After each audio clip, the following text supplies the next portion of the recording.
तो कहने का तात्पर्य है कि जब हम लोग एक आंसर लिखते हैं तो इसमें बहुत सारी चीजों को बनाना होता है, मैप वगैरह, that's why it is that. And इसके लिखने का एक मेथडोलॉजी होता है, एक तरीका होता है, that's why it is a science.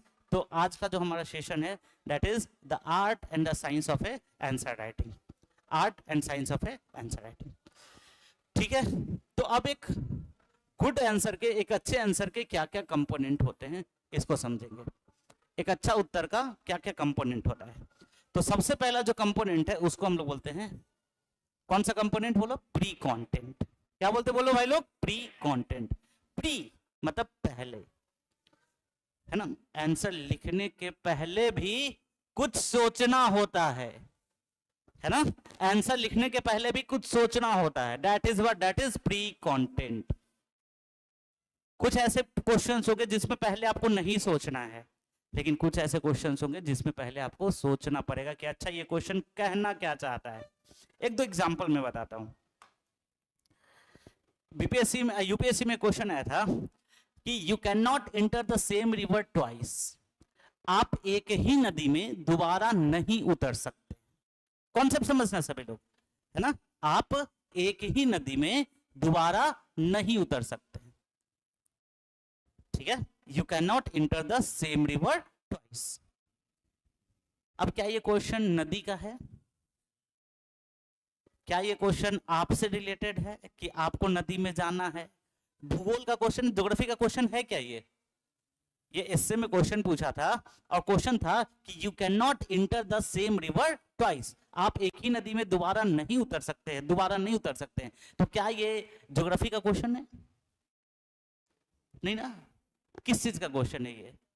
Philosophy का क्वेश्चन, एग्जैक्टली। और ये फिलॉसफी किस चीज से रिलेटेड है? क्या है इस फिलॉसफी में क्या है? एक ही गलती नहीं, और कुछ है। एक बार अपॉर्चुनिटी मिल गया, अवसर मिल गया, तो फिर वो चीज, जैसे नदी में दोबारा नहीं उतर सकते, इसका मतलब क्या है कि जैसे अभी जो पानी था वो पानी, इसका शाब्दिक मीनिंग समझते, अभी जो पानी था वो पानी फिर थोड़े टाइम के बाद जब जाएंगे हम लोग उस नदी में, तब तक वो पानी बहकर क्या होगा, आगे चला जाएगा। इट मींस कि जो टाइम है, जो समय है, वो समय दोबारा नहीं मिलता। क्वेश्चन में लिखा हुआ था नदी, आप, और क्वेश्चन का मीनिंग क्या था? समय था, अपॉर्चुनिटी था, अवसर था। अभी जो ये टाइम है, अभी जो समय मिला है आपको प्रिपरेशन का, आज के 10 साल बाद, 5 साल बाद आप बहुत इंटेलिजेंट भी हो जाए, तो आपके पेरेंट्स, आपके घर वाले क्या करेंगे? उतना समय नहीं देंगे। और अगर घर वाले ने समय दे भी दिया, तब तक आपकी एज उतनी हो जाएगी कि आप खुद को समय नहीं देंगे कि नहीं अब मुझे नहीं करना है ना? बात समझ में आ रहा है? तो अपॉर्चुनिटी जो है वो हमेशा नहीं मिलती है। That is what, that is pre content. कि आंसर लिखने से पहले what you have to think, क्या सोचना पड़ेगा, क्या समझना पड़ेगा, जो सोचना पड़ता है, that is what pre content.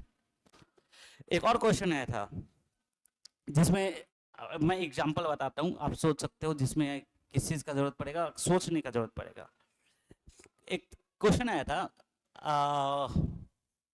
Economy का कि एमएसपी किसानों के लिए रामबाण साबित होगा,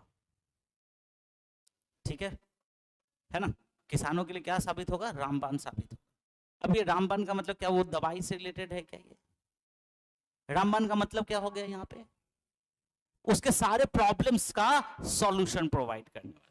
तो आपको उसके क्वेश्चन के मीनिंग को समझना इज क्वाइट इंपॉर्टेंट।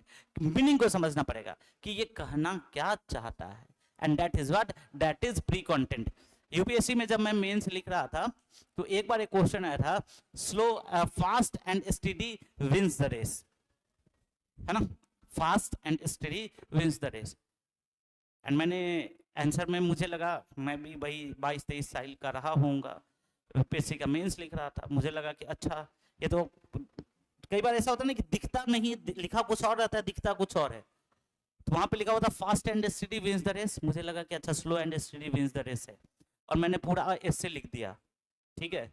और जब 700-800 शब्द लिख दिया तब मुझे पता चला, फिर जब मैं अपने आंसर को देखा, क्वेश्चन को देखा, तो मुझे पता चला रही, या तो क्वेश्चन कुछ और ही पूछा था।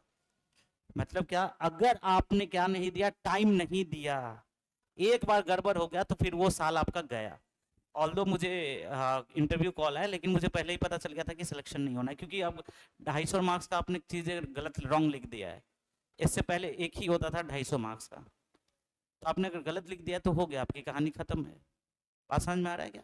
तो कहने का तात्पर्य ये है कि आंसर लिखने से पहले अगर आपके पास 7 मिनट का समय है एक आंसर लिखने के लिए, तो at least 50 second, 30 second, 40 second question पे दो एंड क्वेश्चन को अंडरलाइन करो, ठीक है? और इस समय आपको क्या देखना है, यहां पे आपको कीवर्ड्स खोजने हैं। क्या खोजने हैं भाई लोग? क्या खोजने? कीवर्ड्स। कीवर्ड क्या होता है? सबसे एग्जैक्ट वर्ड जिसके अराउंड अपना पूरा क्वेश्चन क्या कर रहा है, घूम रहा है, ठीक है? तो फर्स्ट काम हम लोग क्या करेंगे, जब भी आंसर लिखना होगा, फर्स्ट काम क्या करना है आपको, कीवर्ड खोजना। And that's why before writing the answer आपको क्वेश्चन पढ़ना है एंड कीवर्ड के ऊपर फोकस करना है, देखना है कि कीवर्ड में देखना है कि क्या क्या करना है, क्या क्या लिखना है। This is pre content. उसके बाद ये तो मेन कंटेंट है, इसके ऊपर आगे काफी डिस्कशन होगा। एंड पोस्ट कंटेंट, ये पहले नहीं होता था, आप लोग के समय में ये चीजें आ गई हैं कि आंसर को सजाना, केस स्टडी लिखना। जैसे आप लोग पॉलिटी पढ़ रहे होंगे तो सर बहुत सारे केसेस बता रहे होंगे, है ना? केशवानंद भारती के सभी पढ़ाया नहीं होगा या पढ़ाया होगा, है ना? बहुत सारे केसेस बता रहे होंगे। तो केस स्टडी सिर्फ पॉलिटी में नहीं आता है, इकोनॉमी, ज्योग्राफी, हर जगह पे केस स्टडी, ठीक है? जैसे मान लो कि सिंचाई का कोई क्वेश्चन है, इरिगेशन का, तो आपने सुना होगा कि इजराइल जो है वो क्या कर रहा है, इजराइल क्या कर रहा है कि सिंचाई इतना बेहतर तरीके से करता है कि पानी की बर्बादी नहीं होती। सुना है क्या आप लोगों ने? सुना है कि नहीं? हमारे यहाँ पानी जब हम लोग सिंचाई करते हैं तो खेतों में पेड़ों को 10% पानी मिलता है, 90% पानी बर्बाद हो जाता है ना? 90% पानी बर्बाद हो जाता है। लेकिन इजराइल में जब सिंचाई की जाती है तो 90% पानी किसको मिलता है? पेड़ को मिलता है, और 10% पानी क्या होता है? बर्बाद होता है। This is case study. हम लोग कौन सा मॉडल यूज कर सकते हैं? जो इस मॉडल को किसने यूज किया है? इजराइल ने यूज किया, उस मॉडल को हम भी यूज कर सकते हैं। तो ऐसे केस स्टडीज लिखना, पहले ये सब चीज नहीं होता था। नॉर्वे के अंदर क्या है, वहां पे लोगों को, जनता को, काफी वृद्ध जनता को काफी क्या किया जाता है, काफी उनको हेल्प किया जाता है, वृद्ध जनता को, ठीक है? वहां पे आप देखोगे कि कोई भी इंडेक्स आएगा, ह्यूमन डेवलपमेंट इंडेक्स या कोई भी इंडेक्स आएगा, तो देखना नॉर्वे, फिनलैंड, स्वीडन, ये सारे कंट्रीज का नाम सुना है क्या आप लोगों ने? ये सारे कंट्रीज हर चीज में बेस्ट हैं। क्यों बेस्ट हैं? क्योंकि वहां पे पता है सबसे ज्यादा जो इन्वेस्टमेंट करते हैं वो लोग किस चीज पे करते हैं? एजुकेशन पे। अपने पढ़ाई का, अपने पूरे खर्च का सबसे ज्यादा हिस्सा वो किस चीज पे खर्च करते हैं? पढ़ाई पे। तो वो केस स्टडी हम लोग यूज कर सकते हैं। क्या केस स्टडी? कि नॉर्वे अपने लोगों को, अपने मानव संसाधन का बहुत बेहतर तरीके से क्या करता है? संरक्षण करता है ना? मानव संसाधन का क्या करता है? वो बेहतर तरीके से संरक्षण करता है। अगर नॉर्वे करता है, स्वीडन करता है, फिनलैंड करता है, तो हम भी क्या कर सकते हैं? ऐसा कर सकते हैं। This is case study. पानी की बात करें, आपको पता है इंडोनेशिया, नाम सुना है आपने देश का? इंडोनेशिया के अंदर भूमिगत जल है ही नहीं, पानी है ही नहीं। अब वो पानी का यूज कैसे करता है पता है? वर्षा का जल आता है, उसको कलेक्ट करता है, उसको ट्रीट करता है, सुधार करता है, उसमें साफ करता है, और फिर उस वर्षा जल का क्या करता है? उपयोग करता है। 1% 0% पानी उसके पास है। अब सोचो, इंडोनेशिया जैसा वेल डेवलप्ड नेशंस अगर ऐसा कर सकता है, तो व्हाई कैन नॉट वी? क्यों हम लोग नहीं ऐसा कर सकते हैं? बिल्कुल ऐसा कर सकते हैं, लेकिन हम लोग उतने तरीके से अभी तक क्या नहीं है? अवेयर नहीं है। आप यहां से जा रहे होंगे और कहीं पे नल जो है खुला हुआ होगा, और ये फ्रीक्वेंटली आप लोग को देखने को मिल जाता होगा कि नल का टैप खुला हुआ है, वहां से पानी बह रहा है, और आपको लगता होगा कि ये क्या है? कॉमन है, ये तो होता ही है ना? क्या है ये? कॉमन है, because we don't consider water as a precious resource. Resource तो मानते ही हैं, but we don't consider it as a precious resource. हम इसको बहुत बहुमूल्य संसाधन नहीं मानते। और जब हम लोग इसको बहुमूल्य संसाधन नहीं मानेंगे तो बर्बाद हो जाएगा। पैसा किसी का गिरा हुआ रह जाए, है ना, कि कहीं किसी के घर से पैसा बह रहा, ऐसा हुआ है कभी? अरे बोलो, कि कहीं से पैसा बह रहा हो, तुरंत जाके है जो घर वाला भी तुरंत अलर्ट हो जाएगा।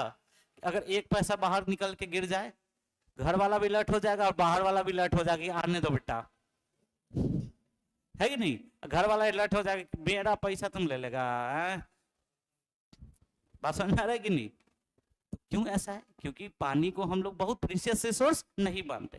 तो ऐसे केस स्टडीज आप पेपर में पढ़ेंगे, या फिर योजना मैगजीन आता है, सुना होगा आप लोगों ने, कुरुक्षेत्र मैगजीन आता है, पेपर आता है, कहीं पे भी आपको ऐसे क्या बोलते हैं केस स्टडीज आपको देखने को फ्रीक्वेंटली मिल जाएगा। आपको बस माइंड खोल के रखना है कि केस स्टडीज अगर ऐसा आया तो हमें उसे क्या करना है, अडॉप्ट करना है, अपने आंसर्स में यूज करना है। ठीक है, तो दिस 3 टाइप का कंपोनेंट होता है। पहला कौन सा कंटेंट बोलो? प्री कंटेंट, दूसरा content, and third one is post content. ठीक है, तो प्री कंटेंट में हम लोग क्या क्या डिफाइन करते हैं? First, demand of the question, बात करा हमने अभी, क्वेश्चन क्या पूछ रहा है। बहुत सारे क्वेश्चंस के थ्रू मैं आपको दिखाऊंगा। कई बार क्या होता है, क्वेश्चन पूछता कुछ और है, लिखते कुछ और है, और ये कई बार नहीं, अक्सर होता है। इनफैक्ट मैंने बहुत सारे लोगों को देखा, मेंस लिखा हुआ है मल्टीपल टाइम, कई बार मेंस लिखा हुआ है। जैसे ही चंपारण आंदोलन पूछा, चंपारण आंदोलन के बारे में जितना कुछ जानते हैं सब लिख दिया।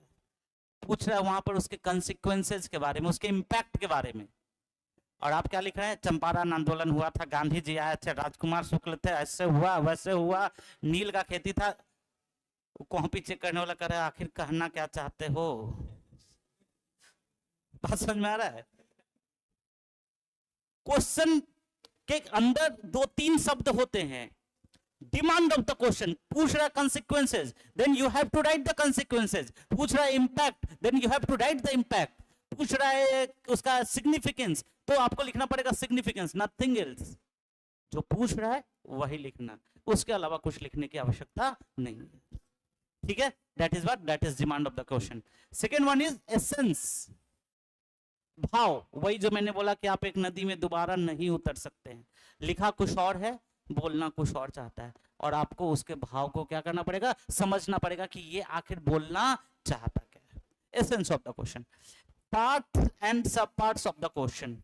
एक क्वेश्चन में 2-3 पार्ट रहते हैं ना, कि इसके महत्व को बताओ, इसमें क्या क्या कमियां थी वो बताओ, और इसके क्या क्या प्रभाव पड़ेंगे ये बताओ, रहता है ना ऐसा?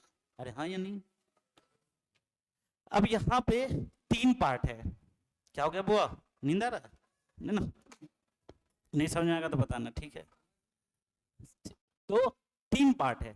अब हम लोग क्या करते हैं कि जितने पार्ट्स दिखाए ना, उन सारे पार्ट्स को उतना ही इंपॉर्टेंस देते हैं। ये गलत है। ये आपको देन एंड देयर डिसाइड करना पड़ेगा कि इसमें किस पार्ट ऑफ द क्वेश्चन में ज्यादा मार्क्स। एक क्वेश्चन के अंदर 3 क्वेश्चन दिया हुआ है, आपको 400 वर्ड्स में लिखना है। मोस्टली स्टूडेंट क्या करते हैं कि तीनों क्वेश्चन को बराबर बराबर जगह दे दिया, 150, 450 शब्दों में लिख दिया। लेकिन नहीं, अगर पूछ रहा है कारण, परिणाम, ठीक है, समाज के ऊपर परिणाम, अब यहां परिणाम पूछ रहा है तो परिणाम जो है वो ज्यादा इंपैक्टफुल है। ठीक है, तो इसमें आपको डिसाइड करना पड़ेगा। ये आपका पर्सन टू पर्सन वैरी करेगा कि कौन सा क्वेश्चन का इंपैक्ट ज्यादा है, कौन से क्वेश्चन में ज्यादा चीजें प्रोवाइड करनी है। ठीक है, that is what parts and सब parts of the question. And उसी में मैंने बोला कोर, कोर का मतलब होता है सबसे मुख्य भाग। पार्ट्स एंड सब पार्ट्स में सबसे मुख्य भाग, और ये सब कुछ आपको पहले डिसाइड करना होता है। पहले डिसाइड करना होता है कि ये सबसे मुख्य भाग। क्लियर है क्या सभी को? तो these are the different parts of the different pre-content. First one is, बोलो सबसे पहले क्या? Demand, essence, parts and core. Core of the question. ठीक है, अब इसमें देखो डिमांड में क्या क्या चीज है। पहला, कई बार क्या होता है कि क्वेश्चन क्या डायरेक्टली पूछ रहा है, what the question is directly asking. And कई बार क्या होता है कि एज ए सिविल सर्वेंट,